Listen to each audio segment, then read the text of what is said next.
अगर हम एक दूसरे से अलग हो जाते तो क्या दोबारा कभी मिल पाते? कैसी जिंदगी होती हमारी बारान?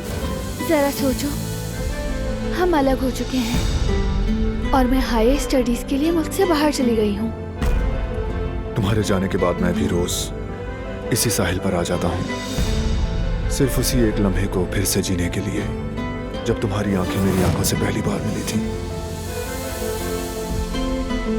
तुमने तो मुझे 1 साल 6 महीने में ही भुला दिया बारान। मैं तुम्हें भूल सकता हूँ क्या?